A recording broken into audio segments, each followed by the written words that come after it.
കറയില്ലെങ്കിൽ 2 തുള്ളി വെള്ളം കൂടെ ചേർത്ത് പിഴിഞ്ഞ് ഇതിന്റെ കുഴമ്പെടുത്ത് നമുക്ക് വേദന ഉള്ളിടത്തൊക്കെ തേച്ച് കഴിഞ്ഞാൽ നല്ല ഉണങ്ങി അങ്ങ് സെറ്റായി പിടിക്കുക. പിടിച്ചു കഴിഞ്ഞിട്ട് നമ്മൾ ഇതിന്റെ ബാക്കി പെതിരെടുത്ത് വെള്ളം തിളപ്പിച്ചിട്ട് അതിനകത്തിട്ട് ഒരു 2 മിനിറ്റ് വെള്ളം കിടന്ന് തിളയ്ക്കണം. തിളച്ചേച്ച് ആ വെള്ളം വാങ്ങി വെച്ചിട്ട് ചെറിയ ചൂടാകുമ്പോഴത്തേക്കും നമ്മൾ കുളിച്ച് കഴിഞ്ഞാൽ കാലും കയ്യിലൊക്കെ നടുവിനൊക്കെ വാരി പിടിച്ച് കഴിഞ്ഞാൽ നമുക്ക് ആ വേദനയും മുമ്പുകളെല്ലാം മാറിക്കിട്ടും. ഞുറുക്കിയെടുത്ത് നമ്മൾ വെള്ളത്തിലിട്ട് തിളപ്പിച്ച് കഴിയുമ്പോൾ നല്ല ബ്ലഡ് കളറാവും വെള്ളം. എന്നിട്ട് ആ വെള്ളം ചെറിയ ചൂടോട് കൂടി ഞാൻ കുളിച്ച് കഴിഞ്ഞാൽ ശരീരത്തെ വേദനയും നടുവേദന എല്ലാം മാറിക്കിട്ടും. എത്ര വലിയ ഷുഗറും മാറിക്കിട്ടും. ഇതൊരു കിലോയ്ക്ക് 1500 രൂപ വിലയാണ് സുസൂറ്റിന്റെ. ഞാൻ ഇന്നലെ വൈകിട്ട് തന്നെ വന്നു. പെണ്ണുമ്പിള്ളക്ക് വയ്യാഞ്ഞോണ്ട് എനിക്ക് കാട്ടിപ്പോ ഒറ്റയ്ക്ക് തങ്ങാനൊക്കത്തില്ല. പെണ്ണുമ്പിള്ള ബ്ലഡ് തേനിരിപ്പില്ല. മരുന്നുകളുണ്ട്, ഷുഗറിനുള്ള മരുന്നുണ്ട്. അത് എത്ര ഷുഗറിന് പൊൻകുരണ്ടി എന്ന് പറയും. ഇതുകൊണ്ടിരിക്കുന്നു. അത് കഴുകി വൃത്തിയാക്കി ഇങ്ങനെ ഇത് ചെറുതായിട്ട് വെട്ടി ചെറിയ ചെറിയ പീസാക്കി നമ്മൾ വെള്ളത്തിലിട്ട് തിളപ്പിച്ച് ഇതങ്ങ് കുടിച്ചോണ്ടാൽ മതി. ഇത് കുടിക്കാൻ നേരത്ത്, ഈ വെള്ളം കഴിക്കാൻ നേരത്ത് ഇംഗ്ലീഷ് മരുന്ന് കഴിക്കരുത്. എത്ര വലിയ ഷുഗറും മാറിക്കിട്ടും. ഇതൊരു കിലോയ്ക്ക് 1500 രൂപ വിലയാണ് സുസൂറ്റിന്റെ അട്ടത്തോട്ടിന്റെ. അപ്പൊ ഇത് പിന്നെ ആളുകളൊക്കെ വാങ്ങിക്കാറുണ്ടോ? ആൾക്ക് മേടിക്കുന്നുണ്ട് ഷുഗറിന്. അപ്പം എറണാകുളത്ത് നിന്നൊരു ചേട്ടൻ വിളിച്ചു പറഞ്ഞേച്ച് ഞാൻ അങ്ങനെ കുറച്ച് എടുത്തോണ്ട് വന്നു. അപ്പൊ ഇച്ചിരി ഏറെ എടുത്തോണ്ടെങ്കിൽ പോന്നു. 1 കിലോ വേണോന്ന് പറഞ്ഞു. എടുത്ത് വെച്ചേക്കുക. ഇതിങ്ങനെ ചെറുതായിട്ട് പീസാക്കി ഇങ്ങനെ പീസാക്കുമായിരുന്നു. ഇങ്ങനെ പീസാക്കിയിട്ട്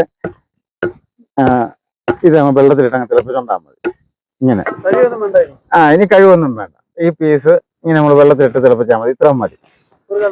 ഒരു കടത്തിലോട്ട് ഒരു 3 ലിറ്റർ വെള്ളം വെച്ച് തിളപ്പിച്ച് ഇത് കുടിച്ചു കഴിഞ്ഞ് ഷുഗർ മാറി കിട്ടും. അത് നമുക്ക് എപ്പോൾ വേണമെങ്കിലും ആവശ്യം പോലെ കുടിക്കാം. ഷുഗർ കുറയും. ഇത്ര ഏറ്റവും നല്ലൊരു മരുന്നായി. ഇതിപ്പം നാട്ടിലെല്ലാവരും അനുഭവസ്ഥിതിയായി. പിന്നെ ഇതിന് പൊൻകുരണ്ടി ഇത് കണ്ടോ, പൊന്നു പോലെ മഞ്ഞ കളർ ഉണ്ടോ? ഇത് മണ്ണിനടിയിൽ നിന്ന് മാറ്റിയെടുക്കുന്നത് വള്ളിയാണ്. ഇതെല്ലാം 2 സൈസ് ഉണ്ട്. വെള്ളയുണ്ട്, ഇതുപോലെ ചുമലയുണ്ട്. അപ്പൊ ഇത് രണ്ടും നമ്മൾ വിശ്വാസം എന്ന് പറഞ്ഞാൽ ഈ ചുമല നമുക്ക് ഈ ഇതിനകത്തെ തടി എടുക്കാൻ ഒക്കത്തില്ല. അല്ല, തടി എടുക്കാൻ ചുമല.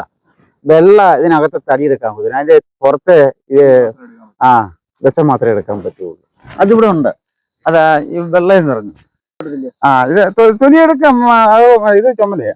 ഇതിനകത്ത് ഇതിങ്ങനെ നമ്മൾ ചെത്തി എടുത്ത് തടി എടുത്താലും കുഴപ്പമൊന്നുമില്ല, വിഷമൊന്നുമല്ല. ഇത് മഞ്ഞ കളറാ. പിന്നെ ശരീരത്തിൽ വേദനയ്ക്കുള്ള നമ്മള് തിളപ്പിച്ച് കുളിക്കാനെ കൊണ്ടുള്ള ഇത് ഏറ്റവും ഗുണമുള്ളൊരു സാധനമാണ്. ഇത് പതമ്പുംകൊടി എന്ന് പറയും. പതമ്പുംകൊടി. ഇത് നമ്മള് ഇതിനകത്ത് ഇപ്പൊ ചെറിയ പീസ് പോലെ ഇങ്ങനെ വെട്ടി ഇങ്ങനെ അറിഞ്ഞ് ഞുറുക്കിയെടുത്ത് നമ്മൾ വെള്ളത്തിലിട്ട് തിളപ്പിച്ച് കഴിയുമ്പോൾ നല്ല ബ്ലഡ് കളറാവും വെള്ളം. എന്നിട്ട് ആ വെള്ളം ചെറിയ ചൂടോട് കൂടി ഞാൻ കുളിച്ച് കഴിഞ്ഞാൽ ശരീരത്തെ വേദനയും നടുവേദന എല്ലാം മാറിക്കിട്ടും. പിന്നെ ഉതിപ്പട്ട എന്ന് പറഞ്ഞൊരു സാധനമാണ്. ഇത് ഉതിപ്പട്ട എന്ന് പറയും. ഇത് ഇങ്ങനെ ഇതിന്റെ ആഹ്വാനം എൻ്റെ ഇത് ഇത്രയുടെ ഇങ്ങനെ ചെത്തിക്കളഞ്ഞേച്ച് ചതച്ച് കൊടുക്കും. എന്നിട്ട് അത് വെള്ളത്തിലിട്ട് തിളപ്പിച്ച് ഇതിന്റെ ഇതിന്റെ കറയില്ലെങ്കിൽ 2 തുള്ളി വെള്ളം കൂടെ ചേർത്ത് പിഴിഞ്ഞ് ഇതിന്റെ കുഴമ്പെടുത്ത് നമുക്ക് വേദന ഉള്ളിടത്തൊക്കെ തേച്ച് കഴിഞ്ഞാൽ നല്ല ഉണങ്ങി അങ്ങ് സെറ്റായി പിടിക്കുക. പിടിച്ചു കഴിഞ്ഞിട്ട് നമ്മൾ ഇതിന്റെ ബാക്കി പെതിരെടുത്ത് വെള്ളം തിളപ്പിച്ചിട്ട് അതിനകത്തിട്ട് ഒരു 2 മിനിറ്റ് വെള്ളം കിടന്ന് തിളയ്ക്കണം. തിളച്ചേച്ച് ആ വെള്ളം വാങ്ങി വെച്ചിട്ട് ചെറിയ ചൂടാകുമ്പോഴത്തേക്കും നമ്മൾ കുളിച്ച് കഴിഞ്ഞാൽ കാലും കയ്യിലൊക്കെ നടുവിനൊക്കെ വാരി പിടിച്ചു കഴിഞ്ഞാൽ നമുക്ക് ആ വേദനയും മുമ്പുകളെല്ലാം മാറിക്കിട്ടും. ഇത് ഉള്ളില് നമുക്ക് കഴിക്കുകയും ചെയ്യും. ഇതിന്റെ കുഴമ്പ് അതിൽ ഒരു സ്പൂണേക്കാം. എപ്പോഴും ഈ സാധനങ്ങൾ കിട്ടത്തില്ല. ഈ സാധനം എന്ന് പറഞ്ഞാൽ പൊൻകുരണ്ടി എന്ന് പറഞ്ഞാൽ ചില മലയെ കാണത്തില്ല, ചില മലയിലെ ഇത് കാണുള്ളൂ. ഇതൊരു കിലോയ്ക്ക് 1500 രൂപ. ഇതങ്ങനെ കിട്ടാനില്ല. അത് ചിലപ്പോൾ ഒരുപാട് അകലെ പോയിട്ട് എടുത്തുകൊണ്ടിരാൻ പറ്റുള്ളൂ. ഞാൻ ഇന്നലെ രാവിലെ പോയിട്ട് വൈകിട്ട് 6 മണിക്കത്തെ ബസ്സിനാണ് പോകുന്നത്. ഇത് തിരക്കി ഞങ്ങൾ നടക്കും. അങ്ങനൊരു ഗുണമായിട്ട് ഇപ്പം ഒത്തിരി ആൾക്കാർക്ക് ഇപ്പം തിരുവനന്തപുരത്തു നിന്നൊക്കെ ഒത്തിരി ചേട്ടന്മാർ ഇവിടെ വന്നിട്ട് അവർക്കെല്ലാം ഗുണപ്പെട്ടു ഈ മരുന്ന്.